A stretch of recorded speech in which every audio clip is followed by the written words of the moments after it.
బంగారే శర్మ గారు అందరూ కూడా బర్త్డే అనంగానే అర్ధరాత్రి కేకులు కట్ చేయటము, గోల చేయటము ఇవన్నీ బాగా చేస్తూ ఉన్నారు.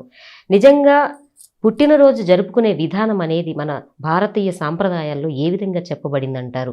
అసలు ఉందంటారా? వివాహానికి సంబంధించి కూడా వివాహ వేడుకలు అనేవి కూడా చాలా కొన్ని విచిత్రంగా జరుగుతున్నది ఇప్పుడు పరిస్థితుల్లో. ఒకప్పుడు ఎలా ఉండేవి, అలా జరుపుకోవడం మంచిదా, లేకపోతే ఇప్పుడున్న పరిస్థితుల్ని కూడా ఆహ్వానించడం మంచిదంటారా? వాస్తవానికి పుట్టినరోజులు తిథి ప్రకారం చేసుకుంటేనే నిజంగా పుట్టినరోజు. అది తిథి అనేది కూడా తెలియాలి కదండి. తెలియాలి. అయితే తిథి ప్రకారం పుట్టినరోజు ఎందుకు పుట్టినరోజు అండి, ఏ ఇంగ్లీష్ డేట్ అయితే కాదా అని అనొచ్చు. కాదు అని నిర్మోహమాటంగా చెప్తాను. పుట్టినరోజే కాకపోతే ఇంకేమవుతుంది అంటే ఆ డేట్ అనేది కరెక్ట్ కాదు అని ఎలా అవుతుంది? ఇప్పుడు ఆ డేట్కి మనం పుట్టినప్పుడున్న గ్రహస్థితి ఏమన్నా రిపీట్ అయ్యి వస్తుందా? లేదు కదా. ఇప్పుడు ఇలా చెప్తా చూడమ్మా, మనకి నెల రెండుగా విభజించబడ్డది. ఒకటి కృష్ణపక్షం, ఒకటి శుక్లపక్షం. శుక్లపక్షం అంటే ఏమిటి? చంద్రుడు రోజు రోజుకి దినదిన ప్రవర్ధమానం అవుతూ పెరుగుతూ 15 రోజులు వచ్చేటప్పటికి నిండు పుణ్యం వస్తుంది. మళ్ళీ అక్కడి నుంచి తగ్గుతూ నిండు అమావాస్య వస్తుంది. అవునా? కారు చీకట్లు, ఇది పూర్ణ వెలుగులు. అది ఇప్పుడు ఏకాదశి రోజు నేను పుట్టాడు అంట, వైశాఖ మాసంలో ఏకాదశి రోజు పుట్టాడండి అని. ఏకాదశి అంటే 11వ నెంబర్. అవునా? శుద్ధ ఏకాదశి నేను అనగానే 1 2 3 4 5 6 7 8 9 11వ చంద్రకళ. నేను పుట్టినప్పుడు ఏ చంద్రకళ ఉంది? 11వ చంద్రకళ ఉంది. ఇప్పుడు శుద్ధ ఏకాదశి అంటే చంద్రుడు 11వ చంద్రకళలో ఉన్నాడుగా. నక్షత్రము ఏమంటే అశ్విని నక్షత్రము అన్న అంటే ఏమిటి? అది చంద్రుడికి సంబంధించిందే నక్షత్రం కూడా. నక్షత్రం ఇంకా బెటర్ గా ఎందుకు చేస్తారే, కొంచెం అరవం వాళ్ళు నక్షత్రానికి ప్రాధాన్యత ఎక్కువ ఇస్తారు, మనమేమో తిథికి ఇస్తాం. నక్షత్రం ఎందుకు ప్రాధాన్యం అవుతుంది అంటే ఏం లేదు, రెండు ఒకటే అమ్మా. ఇప్పుడు చంద్రుడు ఫలానా చోట ఉన్నాడు అని నక్షత్రం చెప్తుంది. ఎక్కడున్నాడయ్యా ఈ సమయంలో చంద్రుడు అంటే ఏమండి ఫలానా నక్షత్రాల గుంపులో ఉన్నాడు. మనకి 27 నక్షత్రాలని భూమి మొత్తం రౌండ్ లెక్క పెట్టారు.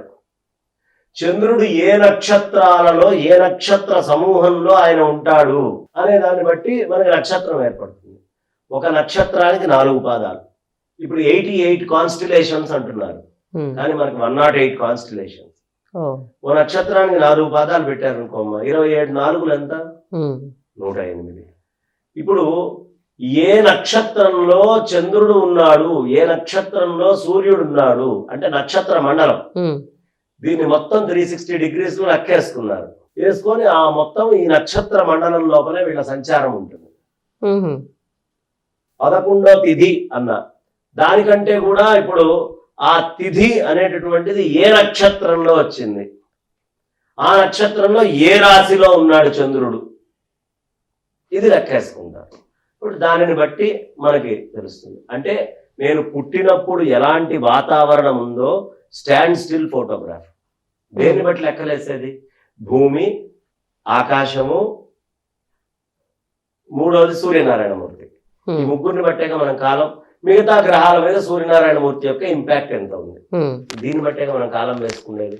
ఇప్పుడు నేను కార్తీక శుద్ధ ఏకాదశి అని వాళ్ళు చెబితే వచ్చే సంవత్సరం నేను కార్తీక శుద్ధ ఏకాదశి అని చెప్పినా ఏ మార్పు లేకుండా 2 ఏకాదశులు చంద్రుడి యొక్క కళలు ఒకటే అయి ఉంటాయి. అంటే భూమి కరెక్ట్ గా అదే పొజిషన్ లో స్టాండ్ స్టిల్ ఫోటోగ్రాఫ్ వచ్చింది. కానీ నేను ఇప్పుడు December 5th అని చెప్పి వచ్చేసారి December 5th అన్నా అనుకోమ్మా, November 21st అని ఇప్పుడు చెప్పి వచ్చేసారి November 21st అని చెప్పి అనుకోమ్మా, ప్రకృతిలో ఏం సిమిలారిటీ ఉందని?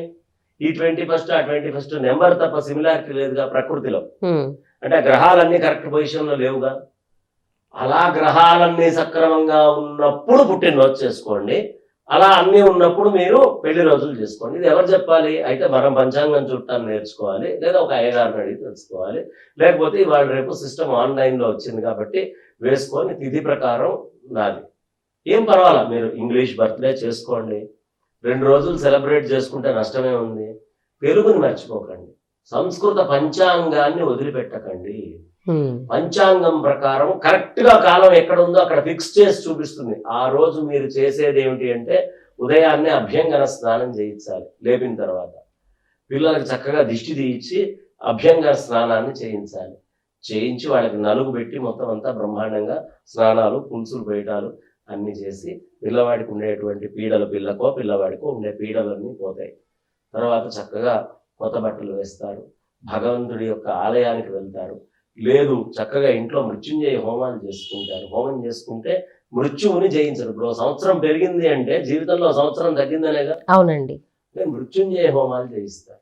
ఇలా చేయించుకోవచ్చా? మన సంప్రదాయం. పుట్టినరోజు నాడు జనులు ఆయుష్య హోమాలను చేయిస్తారు. వీళ్ళ ఆయుష్ బలంగా ఉండాలి, వీళ్ళకున్న పీడలన్నీ పోవాలి అని ఆయుష్య హోమాలు చేయిస్తారు. కాబట్టి ఆ ఆయుష్య హోమాలు చేయించటం, వాళ్ళు క్షేత్రానికి వెళ్ళటం, దగ్గరలో శివాలయం ఉందా శివాలయానికి, విష్ణువాలయం ఉందా విష్ణువాలయం, కుమారస్వామిది ఉందా కుమారస్వామి, గణపతి ఉన్నాడా గణపతి. మళ్ళీ వైషమ్యాలు పెట్టుకోకండి. ఈయన గుడికి నేను వెళ్ళటం వాడు మన స్థాయి చాలా చిన్నది, మనం దేవతలను వంగబెట్టే స్థాయి కాదు. కాబట్టి చక్కగా వెళ్ళి ఏ గుడి ఉంటే ఆ గుడి చుట్టూ ప్రదక్షిణం చేసుకోండి. చేసుకొని ఇంటికి వచ్చిన తర్వాత అమ్మ శ్రీమాత పితరో యస్య జన్మతో మమకారిణే, నా తల్లి నా తండ్రి ఈ జన్మకి నాకు కారణం. ఈ శరీరం ఎక్కడి నుంచి వచ్చిందమ్మా? తల్లిదండ్రుల నుంచి వచ్చింది. వాళ్ళకి 2 అక్షతలు ఇచ్చి దేనికోసం వచ్చింది? ధర్మార్థ కామ మోక్షాలు అనే పురుషార్థాలను సాధించడానికి వచ్చింది.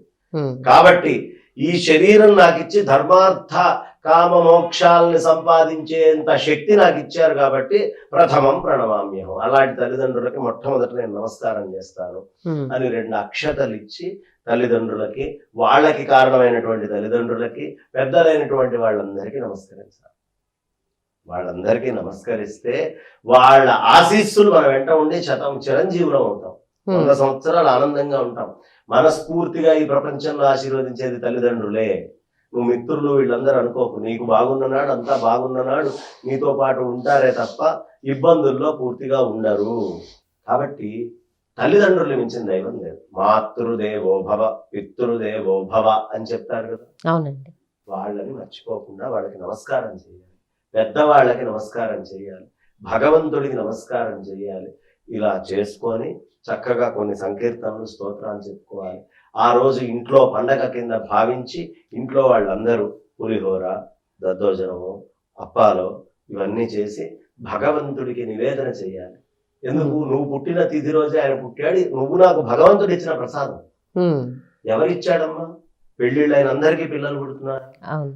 ఏదో ఒక అదృష్టం ఉండాలిగా. అది ఎక్కడి నుంచి వచ్చింది? మనకు తెలియని కారణం ఏదో ఉంది. ఆ నలుసు ఎక్కడి నుంచో మన దగ్గర రావడం ఏంటి, తండ్రి దగ్గర నుంచి తల్లి దగ్గర పోవడం ఏంటి, తల్లి నుంచి బయటికి రావడం ఏంటి, అనేక నలుసుల్లో ఆ నలుసేగా వస్తుంది. కాబట్టి అలాంటి ఒక నలుసు మన నుంచి బయటికి వచ్చింది అనే ఉద్దేశంతో ఇచ్చినటువంటి భగవంతుడికి కృతజ్ఞతగా ఇవన్నీ నివేదన చేసి, ఆ ఐష్య హోమాలు చేసి, ఈ పిల్లలకి పీడలు పోయేట్టుగా అన్ని ఏర్పాటు చేసి భోజనాలు పెట్టి చక్కగా వాళ్ళకి అవసరమైనటువంటివన్నీ. తర్వాత మళ్ళీ కొత్త బట్టలు వేసుకోవచ్చు, బయట తిరగచ్చు. సహోదరులకి అందరికీ లడ్డుకాలు, మిఠాయిలు, ఏదో తీపి పదార్థాన్ని తీసుకొని వెళ్ళి వాళ్ళకి ఇవ్వడం, వాళ్ళతో పాటు పంచుకోవడం, వాళ్ళతో పాటు తిరగడం. ఈ మిత్రులతో తిరగడం అనేది మన దగ్గర నిషేధం ఏం కాదు. తిరుగు, తప్పుడు పనులు చేయకు, మందు కొట్టకు. ఆహార పదార్థం ఇంత దొరకడం చాలా కష్టం. అవునండి. అలాంటి ఆహార పదార్థాన్ని తీసుకొని మొహం అంతా రుద్దుకోవడం అంటే ఎవరో తినాల్సినటువంటిది, అది లేక ఇబ్బంది పడేవాళ్ళు చాలా మంది ఉన్నారు. అవునండి. వాళ్ళకి అది అందించాలి కదా.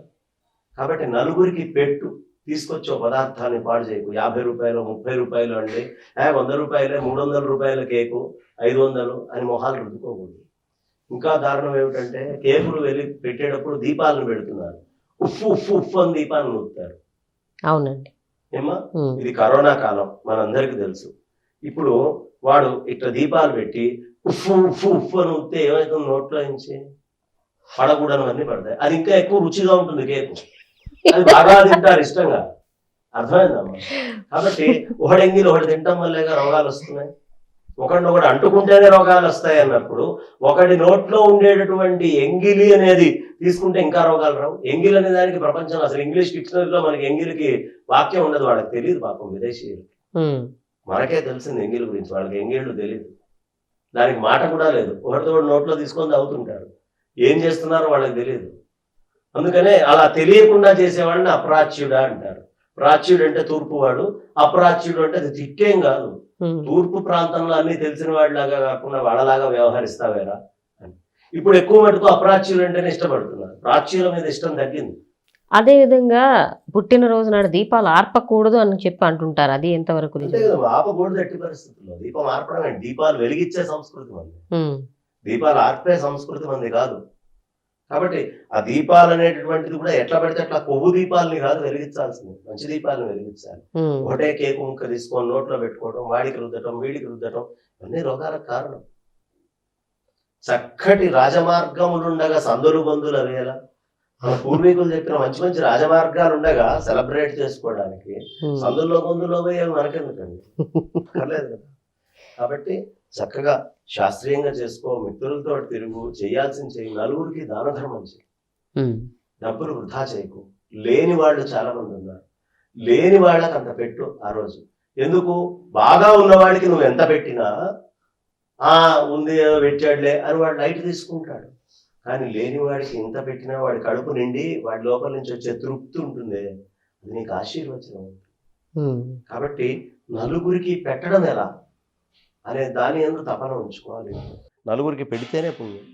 ఇలా మీరు కేకులు, బర్త్డే పార్టీలు అనేవి తగ్గించుకొని గ్రహస్థితుల్ని బట్టి మనం ఏ విధంగా తినాలి, ఏ విధంగా ఉండాలి అనేది మన పూర్వీకులు చెప్తున్నారు. కాబట్టి సాయం సమయంలో గుడికి వెళ్ళు, తల్లిదండ్రులతో తిరుగు, మిత్రులతో తిరుగు, అన్ని చేయి, తప్పుడు పనులు చేయి.